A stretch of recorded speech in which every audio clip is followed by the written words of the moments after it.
Hello students, you are welcome to the video lecture series of discrete structures and theory of logic. In this video lecture, we are going to cover additive and multiplicative modulo M. So in this video lecture, we will try to cover additive modulo M, then we will see what is multiplicative modulo M, and then we will solve some numerical problems based on these two concepts. After that, we will study order of a group and some theorems related to the order of group.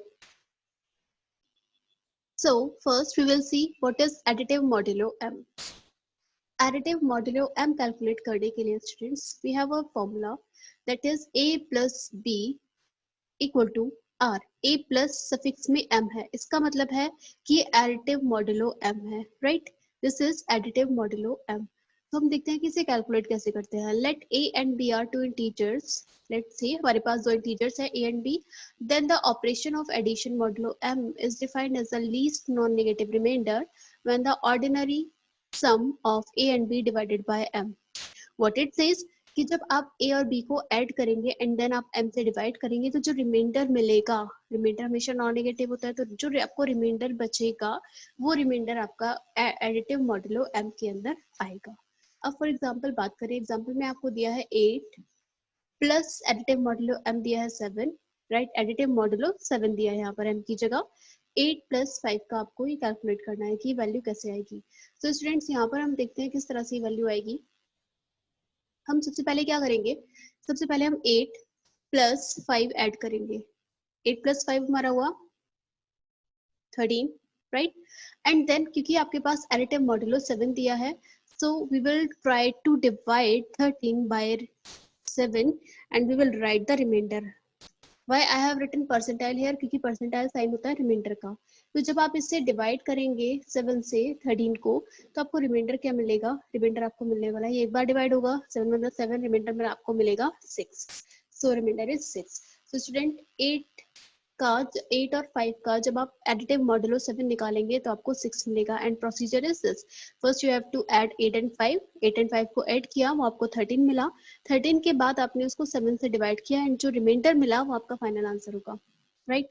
तो अगर हम reminder की बात करते हैं students, तो reminder किस तरह से हम निकालते हैं. सबसे पहले जब भी आप किसी भी नंबर को m से डिवाइड करते हैं, राइट, तो आपको जो रिमाइंडर मिलता है वो हमेशा m से छोटा मिलेगा. फॉर एग्जांपल लेट्स से मैंने कहा कि आप किसी भी नंबर को आप 3 से डिवाइड करें तो रिमाइंडर आपको क्या क्या पॉसिबिलिटी हो सकती है रिमाइंडर की, या तो 0 मिलेगा या 1 मिलेगा या 2 मिलेगा.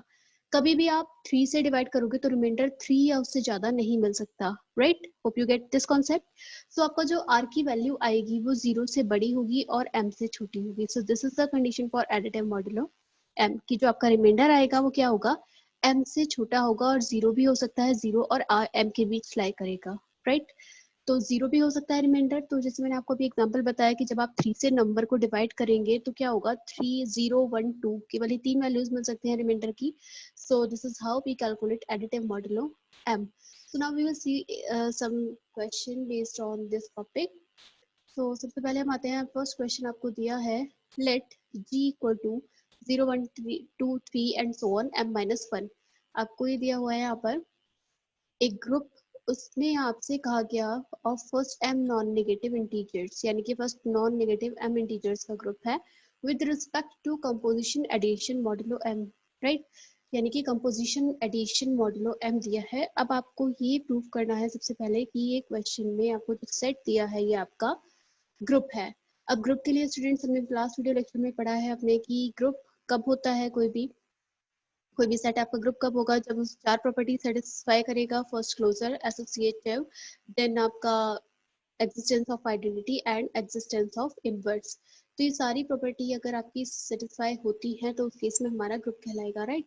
तो we will see first property that is closure. तो क्लोजर के लिए हम क्या करेंगे, सिंस हमें पता है कि ग्रुप में एलिमेंट्स कितने हैं, ग्रुप में एलिमेंट्स हैं m माइनस 1 तक. तो क्लोजर प्रॉपर्टी क्या कहती है कि जब भी आप दो नंबर्स को डिवाइड करें या जो भी आपका ग्रुप का ऑपरेशन है उस ऑपरेशन के रिस्पेक्ट में जो आपका रिजल्ट आएगा वो रिजल्ट भी आपका ग्रुप को बिलोंग करना चाहिए. Hope you get this. Closure property कहती है कि जो भी आप ऑपरेशन करते हैं वो जो रिजल्टेंट आएगा उनका, वो रिजल्टेंट आपका ग्रुप में एग्जिस्ट करना चाहिए. तो यहाँ पर आपको जो ऑपरेशन दिया है वो दिया है एडिटिव मॉडुलो m. राइट। तो हम देखते हैं कि जब भी आप इस, क्योंकि यहाँ पर जो सेट में जो वैल्यूज है वो m-1 तक है, राइट। तो जब भी आप एडिटिव मॉड्यूलो m किसी भी सेट पर किसी भी वेरिएबल पर निकालोगे यहाँ पर, तो उसकी वैल्यू r निकल कर आएगी। r is the reminder. a plus b को आप ऐड करेंगे, देन m से डिवाइड करेंगे तो आपको r मिलेगा, रिमाइंडर मिलेगा। सो इस रिमाइंडर की वैल्यू कहाँ से कहाँ तक लाई करेगी, m से छोटी होगी तो हम ये कह सकते हैं कि रिमाइंडर जो होगा वो 0 से m-1 तक लाई करेगा, राइट। अब क्योंकि r की वैल्यू जो है इसी ग्रुप के बीच में लाई कर रही है, ग्रुप में भी 0 से m-1 तक नंबर्स हैं और जो r की वैल्यू है वो भी यहाँ से यहाँ तक लाई कर रही है। Hence we can say closure property is satisfied, or we can say G is closed with respect to composition addition modulo m, right? So closure property is satisfied. Now we come to associativity. In associativity what we do is कि हम पहले किन्हीं भी दो variables को solve करें, then उसके बाद हम ये चेक करें कि क्या वो इक्विवेलेंट है या नहीं है। तो दिस इज एसोसिएटिव। हमें पता है कि एडिशन और मल्टीप्लिकेशन के रिस्पेक्ट में तीन वेरिएबल्स हमेशा आपके एसोसिएटिव होते हैं, सो this will B associative. Associative property satisfy होगी इस केस में। नेक्स्ट आते हैं existence of identity.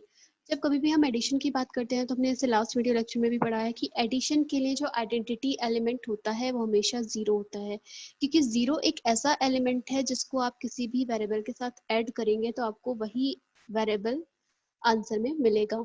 So we can see here clearly that 0 plus A आप करते हैं तो आपको ए ही मिलेगा, राइट। यानी कि आप 0 प्लस ए को पहले ऐड करें, देन आपको उसको जो भी आपका ए 0 प्लस ए कितना मिलेगा, ए मिलेगा। ए को जब आप m से डिवाइड करेंगे तो रिमाइंडर भी आपका ए मिलेगा, राइट।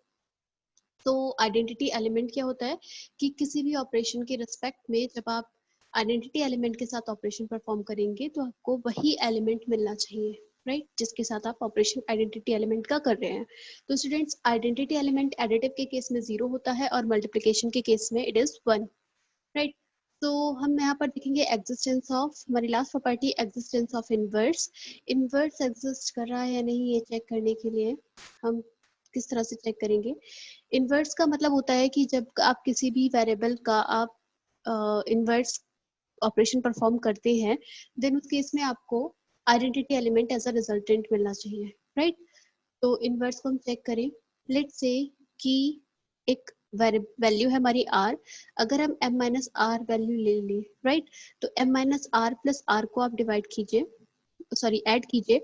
ऐड करने के बाद आपको क्या मिलेगा, r से r कैंसिल हो जाएगा क्योंकि ये प्लस का r होगा, ये माइनस का r होगा, आपको m मिलेगा। और जब आप m को डिवाइड करेंगे तो आपको वो आइडेंटिटी एलिमेंट मिल जाएगा, इट मींस आपको 0 मिल जाएगा, क्योंकि इस ग्रुप के लिए हमारा 0 आइडेंटिटी एलिमेंट निकल कर आया था, तो यहाँ पर आपको 0 मिल जाएगा, राइट। तो हम ये कह सकते हैं कि m minus r is inverse of r with respect to the given composition, right, कि r का जो m minus r वैल्यू निकल कर आएगी वो उसका इन्वर्स कहलाएगी। so we can say कि चारों प्रॉपर्टी सेटिस्फाइड है, hence we can say g और एडिटिव मॉडुलो m के रेस्पेक्ट में it is a group, right. अब क्योंकि ग्रुप तो है बट ये अबिलियन भी होगा क्योंकि कम्यूटेटिव लॉ भी फॉलो करेगा, so we can say it is abelian also, right. Abelian क्यों, क्योंकि इन चार प्रॉपर्टी सेटिस्फाई होने के साथ साथ ये कम्यूटेटिव भी होल्ड, कम्यूटेटिव लॉ भी होल्ड करेगा। सो वी कैन से कि ये आपका अबिलियन है और ग्रुप भी है, right. Now we come to our next topic, that is multiplicative modulo m।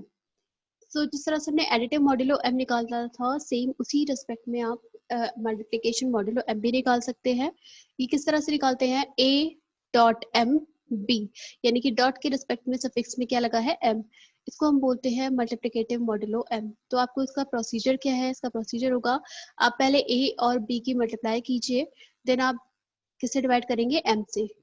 यहाँ पर आपका किस तरह से निकलेगा, a प्लस बी आप मल्टीप्लाई करेंगे, देन आप m से डिवाइड करेंगे, तो जो रिमाइंडर निकलेगा r वो आपका कहलाएगा आंसर, इसका मल्टीप्लिकेटिव मॉड्यूलो m की कैलकुलेशन का आंसर।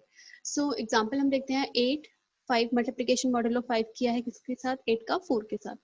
तो हम इसको सॉल्व करने का मेथड देखें।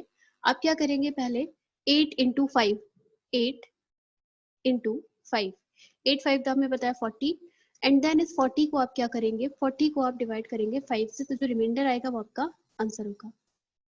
सॉरी 8 इंटू 4 किया है तो यहाँ पर आ जाएगा 8 इंटू 4 32, राइट, 8 4 32। अब आपको क्योंकि एडिटिव मॉड्यूल मल्टीप्लिकेशन मॉड्यूलो 5 दिया है, सो 32 को आप डिवाइड करेंगे किससे, 5 से, तो जो आपका रिमाइंडर मिलेगा वो आपको मिलेगा 2, राइट 5 से डिवाइड किया आपने 32 को, तो रिमाइंडर जो मिलेगा वो 2 मिलेगा.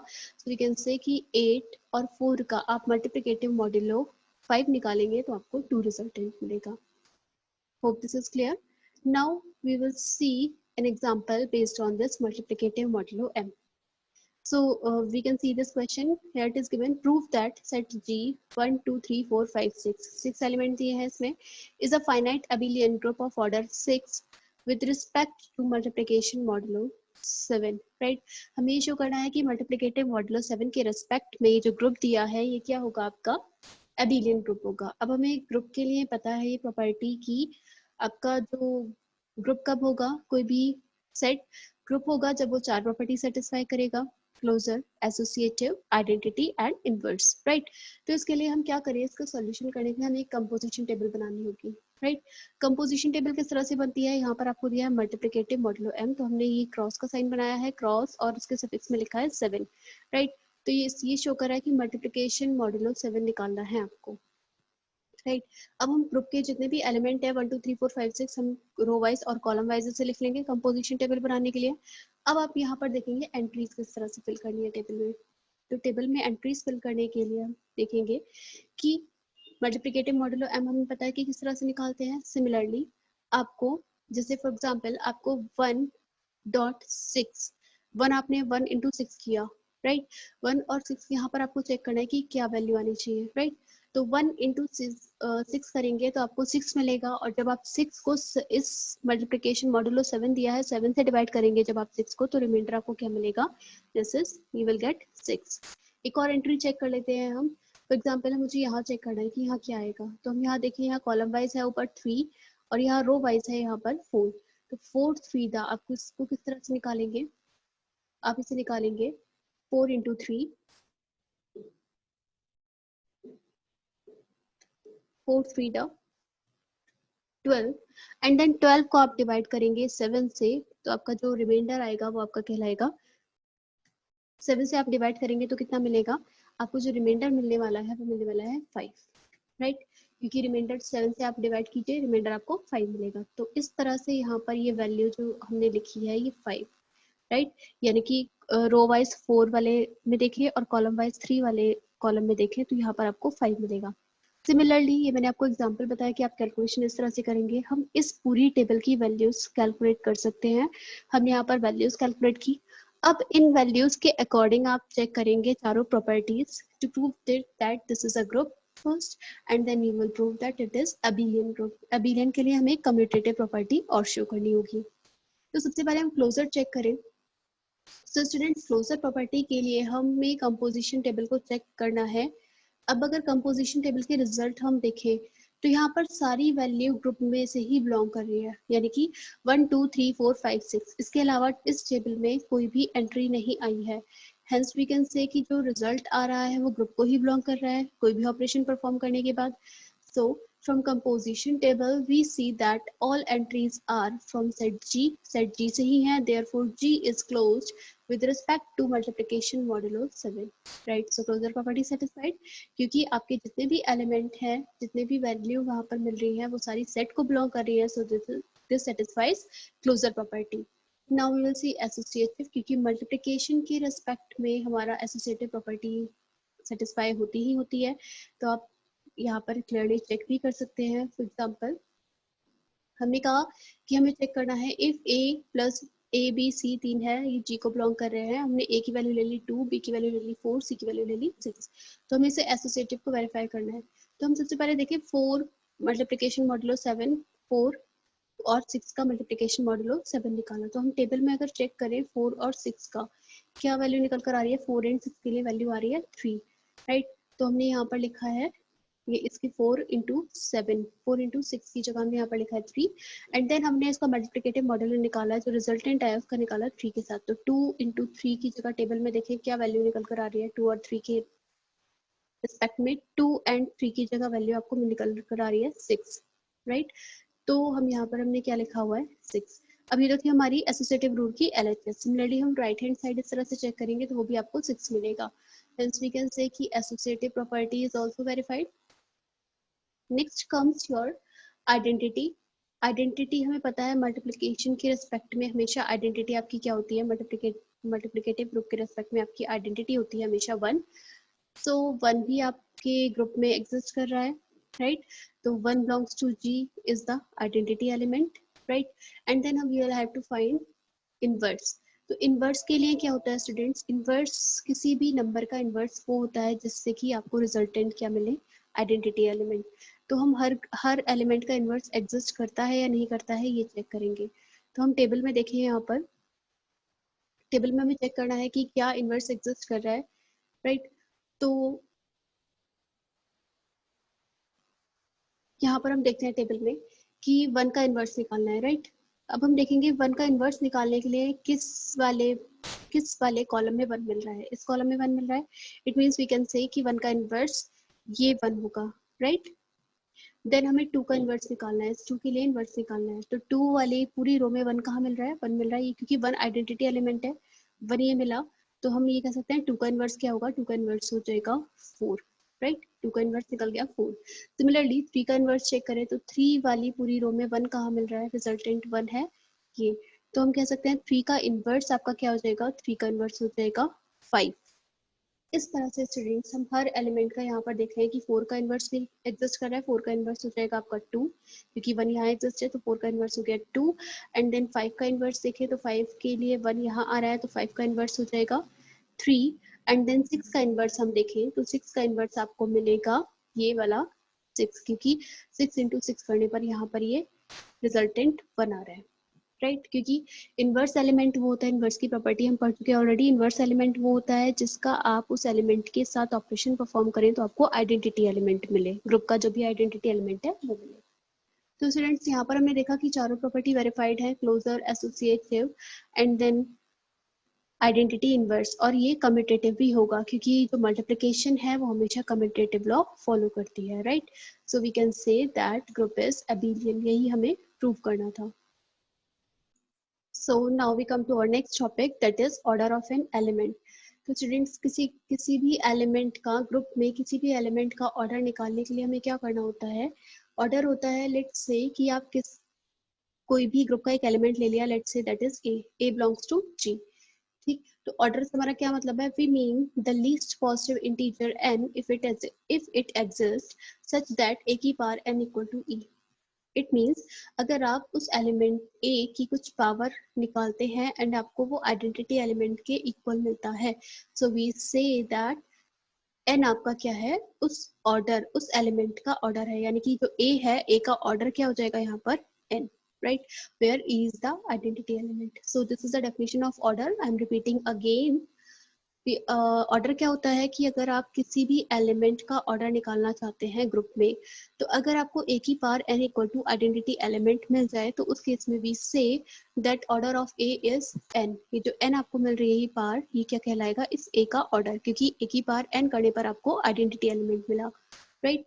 सो फर्स्ट व्हाट ये नोट लिखा है, हम इसे पढ़ते हैं। इफ किसी भी ग्रुप में, if any group the identity element is always of order 1, identity element का ऑर्डर हमेशा 1 होता है, right?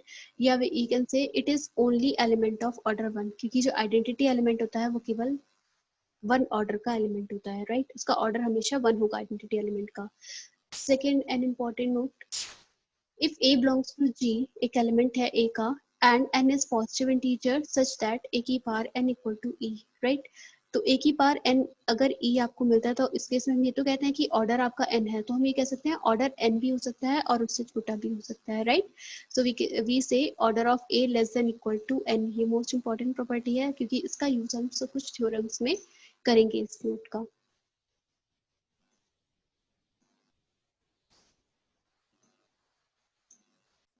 So here we are going to discuss one theorem based on order. So what it says, the order of an element A of a group G is same as the order of A inverse. It means हमें क्या prove करना है कि किसी भी element A का जो order है वही A इनवर्स का ऑर्डर होगा, राइट? तो OA equal to OA inverse हमें प्रूव करना है। This is what we have to prove. Order of A will be equal to order of A inverse. So इसका प्रूफ देखते हैं। अब मैं इसका प्रूफ बताती हूँ शॉर्ट में कि हमें किस तरह से करना है। लेट्स से हम इन दोनों का ऑर्डर डिफरेंट मान लेते हैं, राइट। हमने कहा इसका ऑर्डर n है और इसका a इनवर्स का जो ऑर्डर है वो m है। तो उसके बाद हम ये प्रूफ कर देंगे कि n और m आपके बराबर होंगे। इट मीन्स जो ऑर्डर है वो सेम निकल कर आ जाएगा, तो हमारा कॉन्ट्रडिक्शन से प्रूव हो जाएगा। तो हम यहाँ पे स्टार्ट करते हैं। Let's say let order of a equal to n and order of a inverse equal to m। हमने दोनों का ऑर्डर डिफरेंट डिफरेंट एज्यूम कर लिया, right. And at last we will show कि ये दोनों इक्वल है, राइट। तो order of a equal to n है, इसको हम लिख सकते हैं इस तरह से a की power n equal to e, बिल्कुल लिख सकते हैं। हमने भी ऑर्डर की जो डेफिनेशन है वो पढ़ी है कि ऑर्डर ऑफ a अगर n है तो a की power n equal to e हो जाएगा, right. Similarly order of a inverse equal to m है, उस केस में a की पावर a इनवर्स की power m equal to e लिख सकते हैं, राइट। सो हमने इसे बोला, इसे इक्वेशन 1 बोला और इसे इक्वेशन 2 बोला। ये कुछ नहीं किया, हमने सिर्फ इसकी डेफिनेशन से ही लिखा है। ऑर्डर की डेफिनेशन कहती है कि अगर किसी भी एलिमेंट का ऑर्डर n है तो a की power n equal to e होगा। सिमिलरली यहाँ पर a इनवर्स का ऑर्डर m हमने एज्यूम किया, तो a इनवर्स की whole power m equal to e मिला, राइट। सो अब हम क्या करेंगे, फ्रॉम फर्स्ट हमने फर्स्ट इक्वेशन ले ली। फर्स्ट इक्वेशन है a की power n equal to e। Since a की power n equal to e है, तो क्या हम दोनों तरफ इन्वर्स ले सकते हैं? बिल्कुल ले सकते हैं। हमने दोनों तरफ इन्वर्स ले लिया बस टू प्रूव, बस हम प्रूव करना चाह रहे हैं कि n और m बराबर होगा। तो इस केस में हमने दोनों साइड इन्वर्स लिया। इन्वर्स लेने पर क्या होगा, इस -1 को हम अंदर ले गए और n को बाहर ले गए। LHS में हम ऑब्जर्व करें तो -1 है, इसको हम यहाँ ले गए और n को हमने बाहर लिखा। तो हम इसे इस तरह से लिख सकते हैं, a इनवर्स की whole power n equal to e inverse, हमेशा आपको e ही मिलेगा, राइट। e इनवर्स की वैल्यू e मिल जाएगी, तो हम इस तरह से लिख सकते हैं e। And then a inverse, it means अगर मैं नोट 2 की डेफिनेशन से इसे पढ़ूं तो हमने कहा था कि अगर किसी भी ऑर्डर की power n equal to identity element मिलता है तो उसका ऑर्डर n से लेस देन या इक्वल टू होगा, राइट। तो यहाँ पर हम कह सकते हैं कि a order of a inverse, क्योंकि a इनवर्स की होल पावर n आपको e मिल रहा है, तो हम यहाँ कह सकते हैं कि order of a inverse will be less than equal to n, right. तो ऑर्डर ऑफ ए इनवर्स हमने अज्यूम किया था कितना, ऑर्डर ऑफ ए इनवर्स हमने ऊपर अज्यूम किया है, दिस इज m। ये हमने m अज्यूम किया था, तो हमने m यहाँ पर वैल्यू पुट कर दी, m less than equal to n। Let's say हमने इसे इक्वेशन 3 बोला, राइट। हमने इसे इक्वेशन 3 बोला है। अब फ्रॉम इक्वेशन 2 अगर हम ऑब्जर्व करें तो from equation 2 what we are given, equation 2 में हमने अज्यूम किया था a इनवर्स की whole power m equal to e, right. तो हमने यहाँ पर लिखा a इनवर्स की whole power m equal to e, then हमने -1 को इसको बाहर ले गए और m को अंदर ले आए ब्रैकेट के। So this will be equal to this step, right. अब हमें पता है x इनवर्स अगर आइडेंटिटी एलिमेंट है तो x इक्वल टू e होगा, राइट। यानी कि इनवर्स अगर आइडेंटिटी है तो वो एलिमेंट भी आइडेंटिटी एलिमेंट होगा। तो अगर हम देखें कि a की पावर m का इनवर्स है, अगर ये e है तो इस प्रॉपर्टी से a की power m equal to e हो जाएगा, राइट। हमने इस प्रॉपर्टी का यूज करके लिखा है कि अगर a की पावर m इनवर्स e है तो a की power m equal to e हो जाएगा। इस केस में हम ऑर्डर ऑफ a को less than equal to m बता सकते हैं। सिमिलरली जैसे हमने यहाँ कहा था कि a इनवर्स की whole power n equal to e है, तो हमने लिखा था order of a inverse equal to less than equal to n। Similarly a की power m equal to e होने पर हमने ऑर्डर ऑफ a लिखा है less than equal to m। So order of A हमने अज्यूम किया, अभी order of A assume किया था n ऊपर। यहाँ पर इस स्टेप में हम देखें ऑब्जर्व करें तो ऑर्डर ऑफ ए हमने अज्यूम किया हुआ है n, तो we can say n less than equal to m होगा। इसे हमने इक्वेशन 4 बोला, राइट। तो इक्वेशन 3 और 4 को अगर कंपेयर करें, एक इक्वेशन कह रही है m less than equal to n, दूसरी इक्वेशन कह रही है n less than equal to m। तो ये दोनों तभी पॉसिबल हैं जब m और n बराबर होगा, राइट। और अगर m और n बराबर है तो उस केस में दोनों का ऑर्डर इक्वल होगा। हेंस वी कैन से कि order of a equal to order of a inverse, क्योंकि n इक्वल टू m है, right. This is theorem proved. So students, हमने अभी ऑर्डर पर, किसी भी ग्रुप के एलिमेंट के ऑर्डर पर अभी एक थ्योरम देखी। Now we will solve one question based on this order of an element, right. तो हमारे पास क्वेश्चन दिया है, prove that order of a equal to order of x inverse a x. हमें सिंपल ये प्रूव करना है, या फिर वी कैन से थ्योरम इस तरह से भी, क्वेश्चन इस तरह से भी आपको आ सकता है, the order of element a and x inverse a x are same, यानी कि ए और एक्स इनवर्स ए एक्स का जो ऑर्डर है वो सेम निकल कर आएगा, राइट। सो सोल्यूशन किस तरह से यहाँ करेंगे, हम चेक करते हैं। जैसे अभी हमने थ्योरम में एज्यूम किया था एक को n और एक को m, राइट। सिमिलरली यही प्रोसीजर हम यहाँ फॉलो करेंगे। We have to prove order of A equal to order of x inverse AX. सो हम यहाँ एज्यूम करेंगे दोनों का ऑर्डर डिफरेंट है. Suppose n and m are respectively the orders of a and x inverse ax, right. So हमने order of a लिखा n and order of x inverse ax हो गया हमारा m. हमने एज्यूम किया.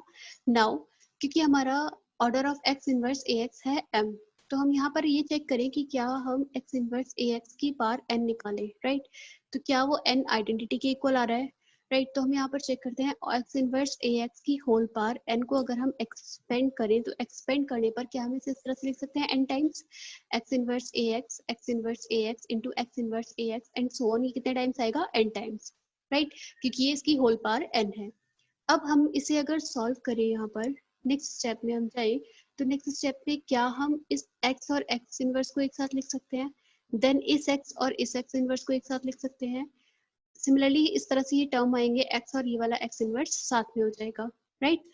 तो जितने भी x इनवर्स होंगे वो आइडेंटिटी एलिमेंट फॉर्म करेंगे. जैसे x इनवर्स ax की जगह हम e लिख देंगे, सिमिलरली x इनवर्स ax की जगह e लिख देंगे क्योंकि आइडेंटिटी एलिमेंट होता है. तो आपको मिलेगा x इनवर्स, ये वाला x inverse as it is आ गया, देन आपका a आया, राइट. a के बाद आपका x इनवर्स x और x इनवर्स ये वाला मिलकर आइडेंटिटी एलिमेंट हो गया. तो आपको कुछ ये वाला टर्म मिलेगा x inverse ae and last में मिलेगा आपको बचा हुआ ये ax, राइट. क्योंकि हम किसी भी आइडेंटिटी एलिमेंट के साथ मल्टीप्लाई करते हैं किसी भी एलिमेंट की तो वापस वही एलिमेंट मिलता है. तो यहाँ पर आपको a मिल रहा होगा बीच में कितने टाइम्स? n times. तो हम इसे लिख सकते हैं x इनवर्स a की पावर n x, राइट. तो हमने क्या किया, अभी इसको इक्वेशन ले लिया लेट्स से 1, राइट. इसको हमने ले लिया इक्वेशन 1. तो क्या ऑब्जर्व किया हमने कि अगर x इनवर्स a x की होल पावर n है तो हम इसको इस तरह से लिख सकते हैं x इनवर्स a की पावर n और x, राइट. अब a की पावर n क्योंकि ऑर्डर ऑफ a हमने अज्यूम किया था n, तो ऑर्डर ऑफ a की पावर n की वैल्यू अगर निकाले तो आइडेंटिटी एलिमेंट होगा ऑर्डर की डेफिनेशन से. सो इसे हम लिख सकते हैं a की पावर n की जगह e, तो ये टर्म मिला x inverse ex and then e के साथ मल्टीप्लाई करोगे तो वापस वही वैल्यू मिलेगी, वही जो एलिमेंट है, यानी कि x के साथ आप मल्टीप्लाई कर रहे हो तो आपको x ही मिलेगा, e डॉट x x मिलेगा, x इनवर्स x मिला और ये भी क्या मिल गया लास्ट में आपको आइडेंटिटी एलिमेंट, राइट. सो हम ये देख रहे हैं कि आपने ये लेकर चले थे x इनवर्स ax की होल पावर n एंड आपको क्या मिला, यहाँ पर आपको मिल गया ये आइडेंटिटी एलिमेंट, राइट. अब अगर ये आइडेंटिटी एलिमेंट मिला है सो वी कैन से कि order of x inverse ax जो होगा वो लेस देन n होगा. जो हमने नोट 2 पढ़ा था ऊपर वीडियो लेक्चर में अभी थोड़ी देर पहले, तो हमने पढ़ा था कि x इनवर्स ax की होल पावर n अगर e है तो हम लिख सकते हैं कि उसका जो ऑर्डर होगा वो less than equal to n होगा, राइट. अब क्योंकि इसका ऑर्डर हमने m एज्यूम किया है तो we can say m less than equal to n होगा, राइट. ये बहुत इंपॉर्टेंट कॉन्सेप्ट निकल कर आया है. ये सेम हम उसी तरह से कर रहे हैं जैसे हमने अभी लास्ट थ्योरम प्रूव की थी.